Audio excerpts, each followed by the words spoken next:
Esperando. Pronto. Começou a gravação, tá, gente? Então, bom dia aí para todos. Eu dei um bom dia individual para alguns, mas aí foi entrando mais e mais e mais de vocês, aí foi ficando difícil de cumprimentar todos, mas bom dia aí para todos, tá? Um bom dia geral aí. Bom, então, primeira pergunta, vocês estão vendo a tela? Legal? Sim. Ok. O slide, né? Então, vocês estão vendo que hoje a gente vai estudar a primeira lei da termodinâmica, mas para um volume de controle. Vamos fazer exercícios do livro. Dessa vez nós vamos fazer muitos, tá? Normalmente eu tenho feito 2 exercícios. Hoje eu vou fazer 6. Isso quer dizer o seguinte, que a aula hoje, ela não tem muito como a gente terminá-la 8h15, como normalmente eu tenho terminado, não. Vou ter que avançar um pouco mais, tá? Acredito que a gente vai chegar perto de 9 horas hoje, tá? Então, peça um pouco de paciência de vocês. E os exercícios que serão propostos para vocês entregarem até semana que vem serão 6 também, tá? Pois bem, até hoje a gente estava estudando massa de controle. Massa de controle é um sistema fechado, né? A massa não escapa do sistema. Nem tem massa nova que entra no sistema. A massa dentro do sistema pode até sofrer transformação física, como uma mudança de fase, né?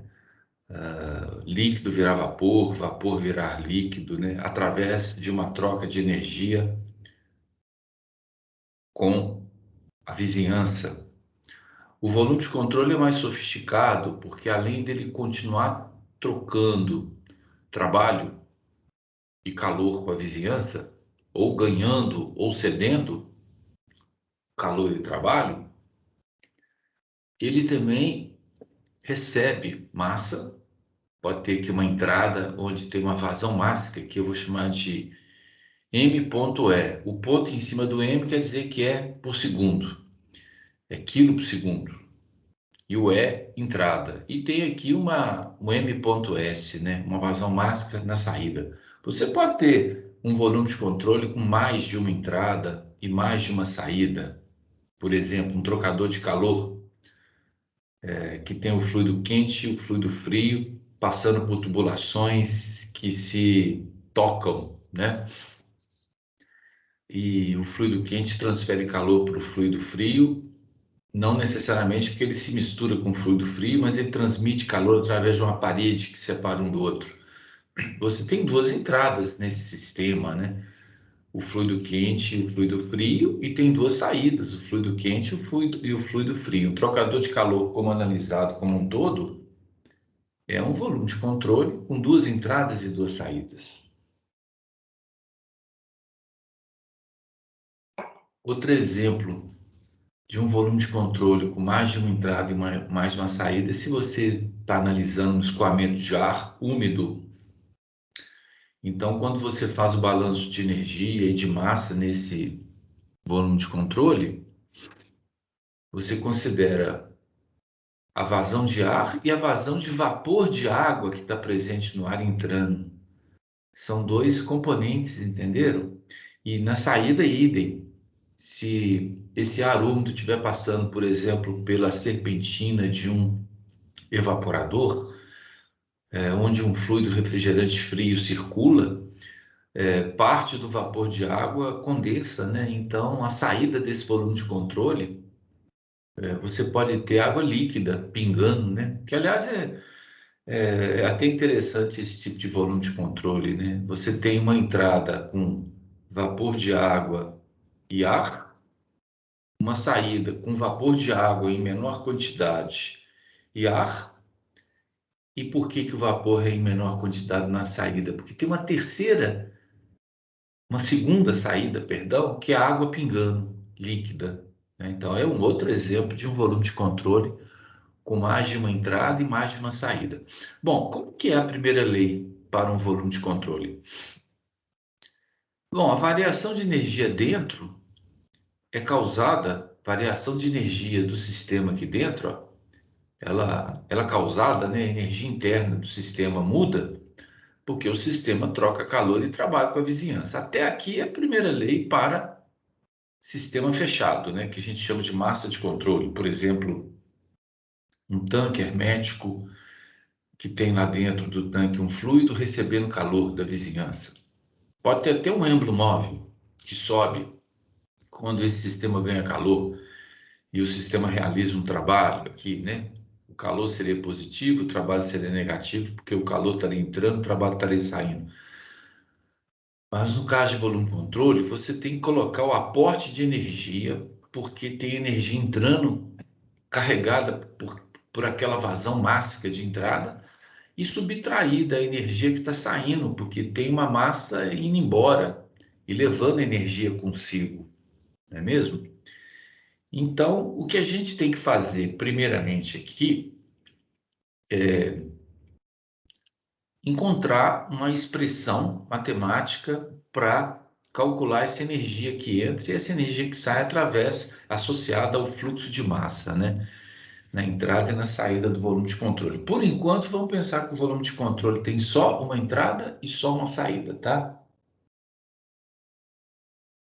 Bem, então isso é uma grande diferença que tem de volume de controle para massa de controle. É o fluxo de massa atravessando o sistema, né? Eu dei aqui alguns exemplos de volume de controle, né?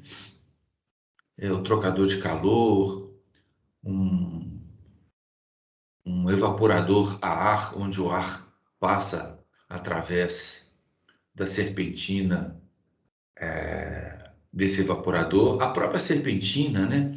Onde passa o fluido refrigerante, é também um volume de controle. O fluido refrigerante entra como uma mistura líquido-vapor, quase tudo líquido, e sai totalmente como vapor. Por isso que chama evaporador, porque o fluido lá dentro sofre vaporização. Que na verdade é um trocador de calor. Se você pensar como um todo, né? A serpentina mais o escoamento de ar em volta dela, você tem ali várias entradas, várias saídas, né? E uma turbina a ar ou uma turbina a vapor de água, um compressor frigorífico, um compressor de ar que fabrica ar comprimido no posto de gasolina para a gente encher pneu, bocal, difusor, bomba, né? Existem muitos tipos de volume de controle, nós vamos estudar cada um deles e eles não vivem isoladamente, tá? Você sempre tem pelo menos mais um volume de controle ligado àquele primeiro e os dois assim se completam, né?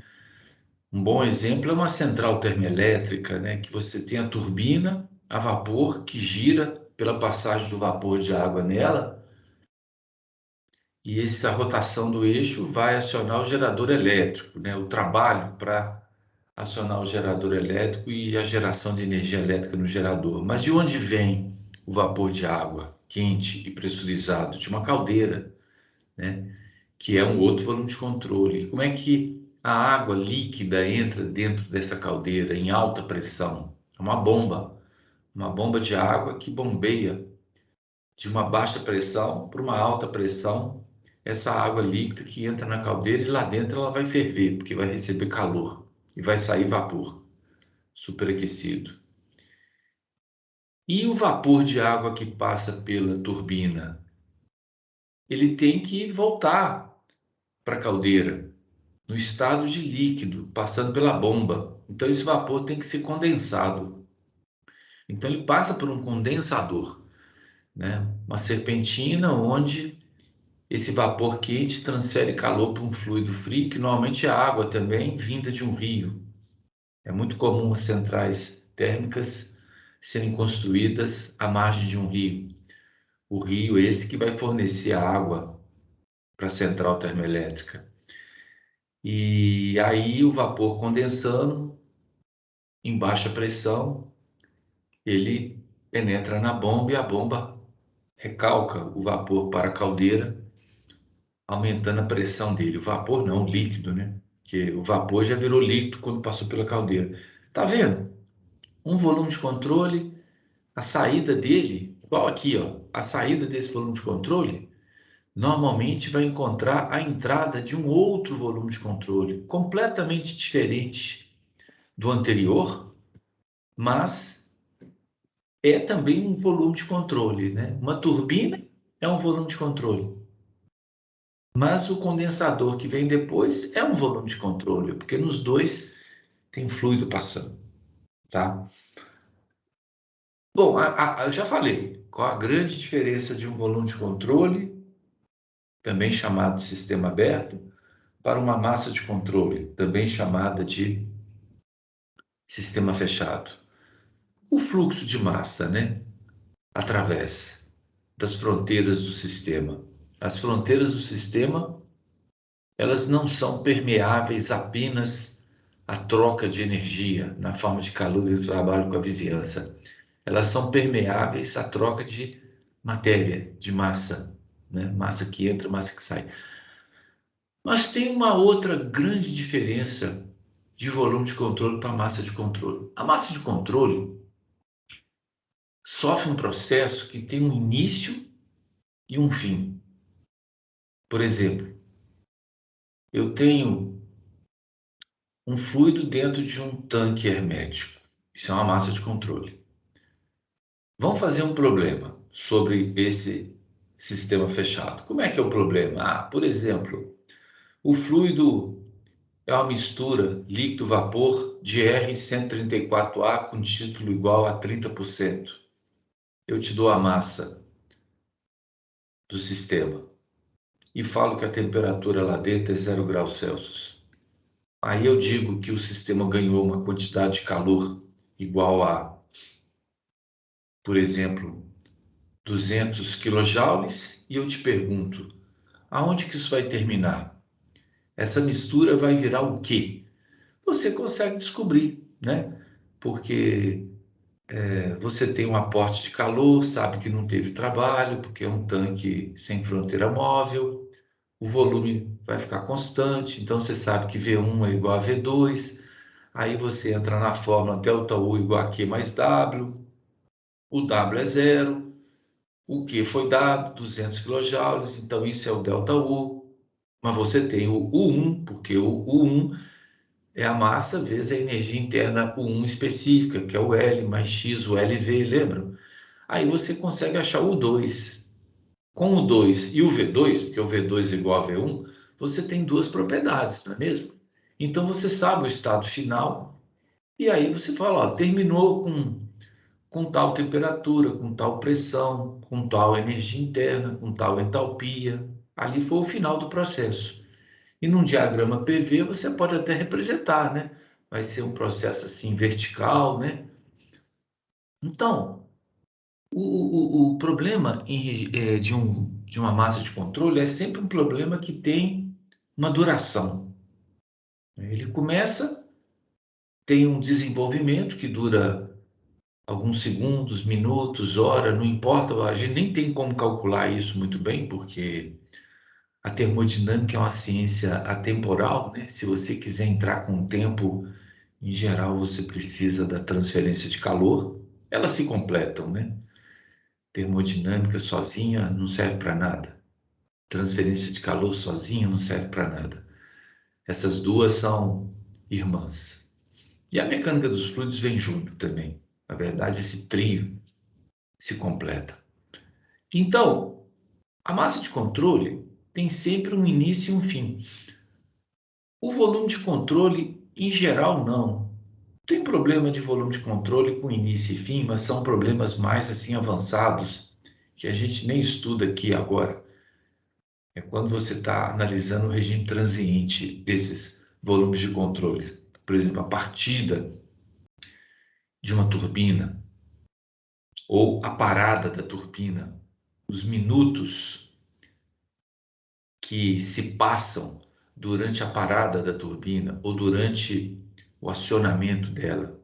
O mais importante é o durante, quando a turbina está operando em regime permanente. Ela foi ligada, depois de alguns minutos ela estabilizou e ela está girando com velocidade constante, a vazão que entra e a vazão que sai são iguais. Está havendo renovação de massa, mas no sentido de que as partículas lá dentro estão sendo mudadas, mas a massa total ali dentro não muda, porque se a cada segundo entra 10 quilos, a vazão na saída também é de 10 quilos por segundo. Então, a massa total dentro dela, vamos supor, 100 quilogramas, não muda. 100 quilogramas de vapor de água, turbina a vapor. Então, gente, o volume de controle é uma coisa que você está mais preocupado o seguinte, ele está operando, e à medida que ele está operando, que está tendo esse fluxo de matéria através dele, quanto de trabalho ele está produzindo ou consumindo, quanto de calor ele está trocando com a vizinhança, cedendo ou recebendo. O fluido entra numa condição e o fluido sai em qual condição? Mas você não deve interpretar a condição de saída do fluido como sendo o final do processo. Uma turbina a vapor, numa central termoelétrica, pode estar recebendo vapor numa vazão de 10 kg por segundo, numa pressão de 1000 kPa e numa temperatura de 300 graus Celsius. E qual é a condição do vapor na saída? Pode ser vapor a uma pressão de 10 kPa apenas, vapor líquido misturado com título de 90% e saindo também com a vazão de 10 kg por segundo. Só que isso é eterno. Enquanto essa turbina estiver operando, sempre vai entrar vapor a 1000 kPa, 300 graus Celsius. E sempre vai estar saindo uma mistura líquido-vapor, título 90%, pressão de 10 kPa. E o que essa turbina vai estar fazendo durante toda essa eternidade operando assim? Rodando um eixo, porque dentro da turbina existem pás que com o movimento do vapor lá dentro giram e o eixo gira produzindo o tempo todo um trabalho. Na verdade, uma potência, igual eu escrevi aqui, porque é um trabalho por segundo. E quilojoule por segundo é watts.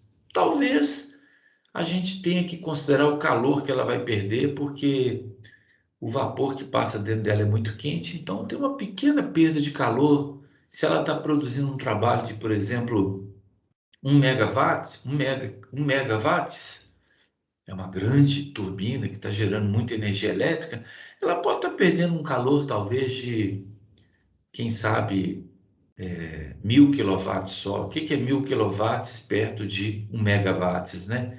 É um milésimo só. Então, muitas vezes a turbina a gente considera desprezível o calor que ela perde. Então, a grande diferença de uma massa de controle, perdão, a grande diferença de um volume de controle para uma massa de controle não é apenas o fato do volume de controle ser atravessado por massa. É o fato do volume de controle ser algo, ser um dispositivo que opera em permanência, né? A turbina está sempre girando, o compressor está sempre girando, a turbina está sempre produzindo trabalho, o compressor está sempre produzindo fluido comprimido, a bomba está sempre produzindo água líquida comprimida, uma bomba d'água. Um trocador de calor está sempre transferindo calor a uma determinada taxa de um fluido para outro. Isso não para, né?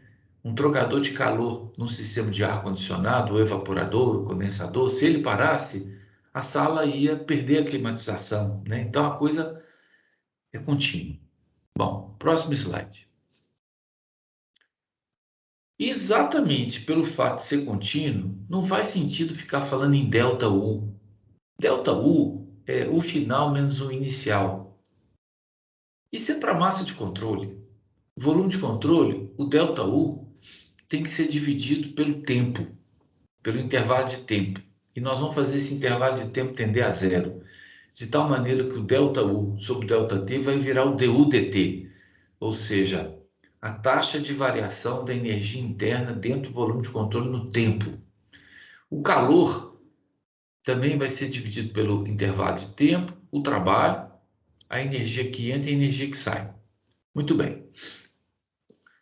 Como a energia interna é uma função de estado, tanto é que a gente pode ir na tabela e pegar, né? A gente não pega o L, o V na tabela, ou se for vapor superaquecido, a gente não pega lá o valor da energia interna em kJ por quilograma. Então, pelo fato do U ser uma função de estado, quando se divide isso pelo tempo, isso dá uma derivada, um dU/dt. Calor não, porque calor não é uma coisa que o sistema tem. Eu já falei isso para vocês, trabalho também. Você nunca pode falar, o sistema tem 100 kJ de calor, o sistema tem 100 kJ de trabalho. O sistema troca calor com a vizinhança, idem para o trabalho. Então, quando se divide calor pelo intervalo de tempo, você acha um Q ponto. Q ponto é quilojoule por segundo. dU/dt é quilojoule por segundo.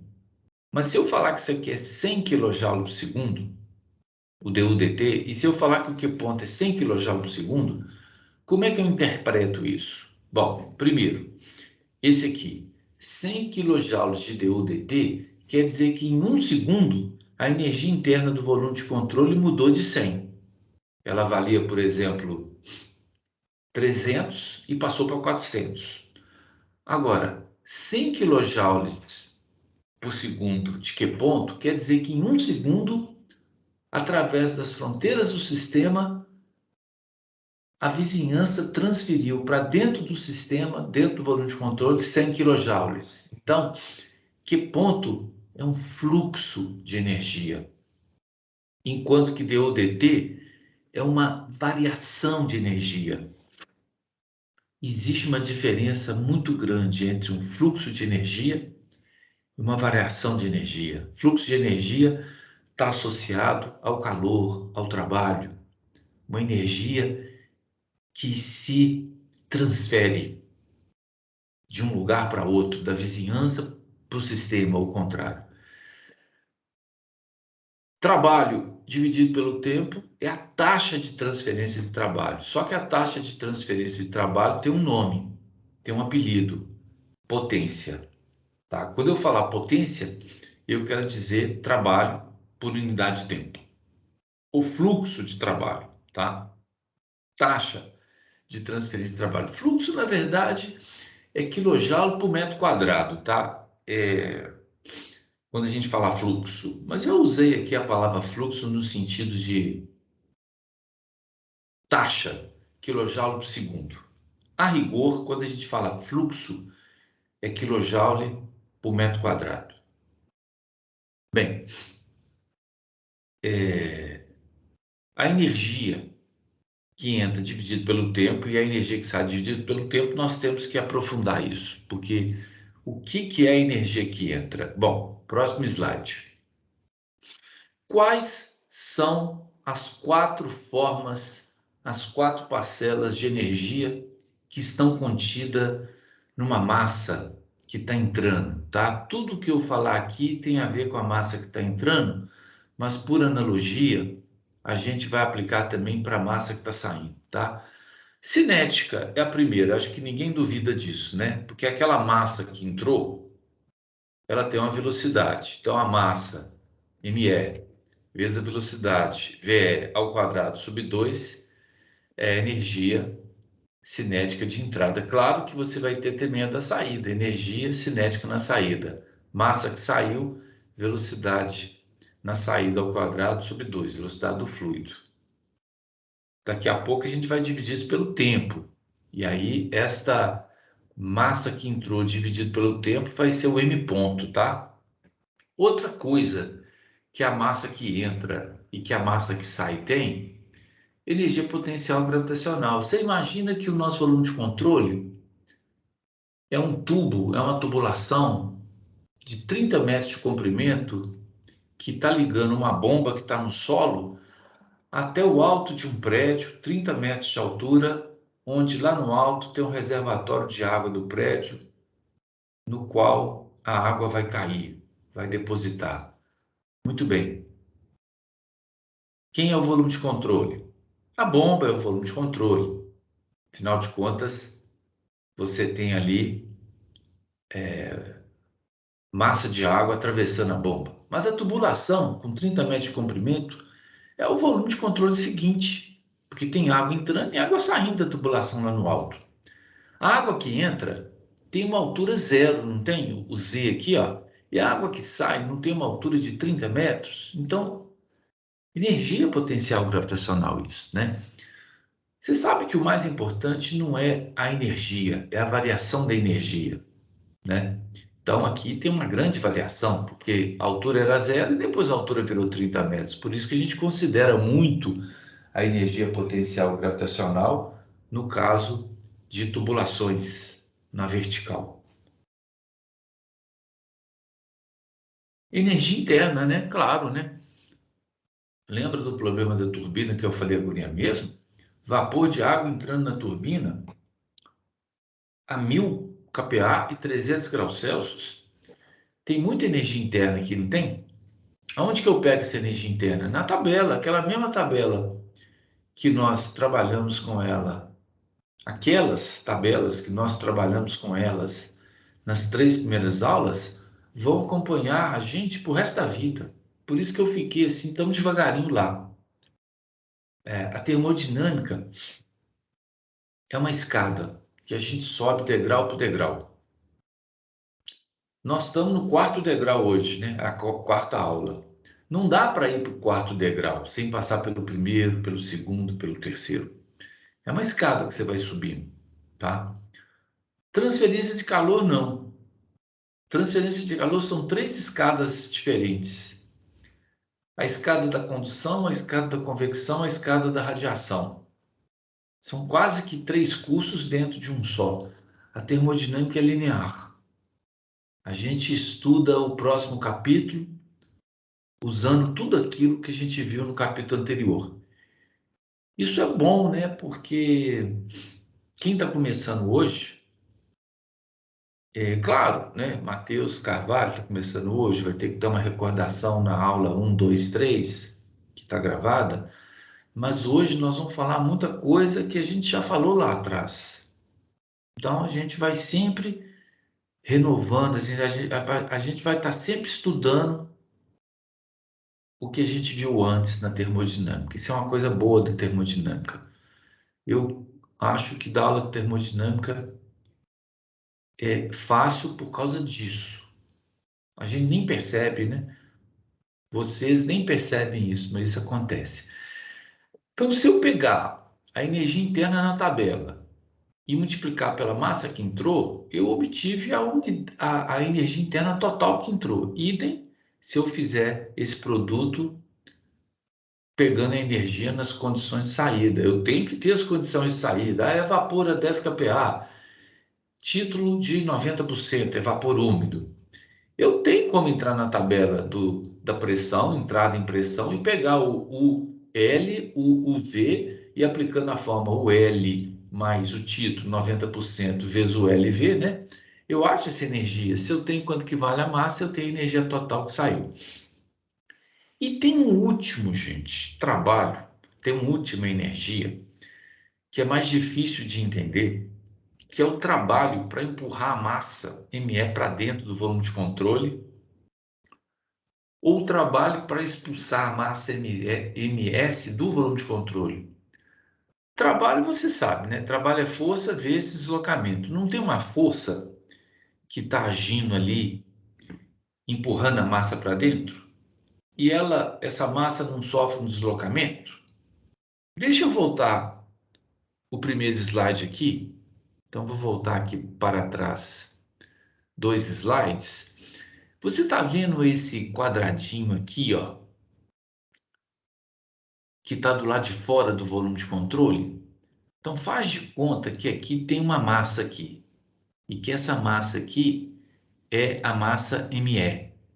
Tem uma força, a gente pode até representar por essa flecha verde. Na verdade, ela está representando um movimento, né? Mas do fluido para dentro do volume de controle. Mas imagine que isso é uma força que empurrou essa massa para dentro. Quando ela cai, ela deslocou dessa distância aqui, ΔL, tá vendo? ΔL. Pois é. Então, esse ΔL seria aquela distância, tá? A força que empurrou. Mas a gente não trabalha com força nem com deslocamento na termodinâmica. No lugar de força, a gente prefere usar pressão. E no lugar de deslocamento, a gente prefere usar volume. Então, como é que eu faço essa força virar pressão e esse ΔL virar volume? Eu acho que no próximo slide a gente vai ver isso, porque você sabe que pressão é força por área, não é?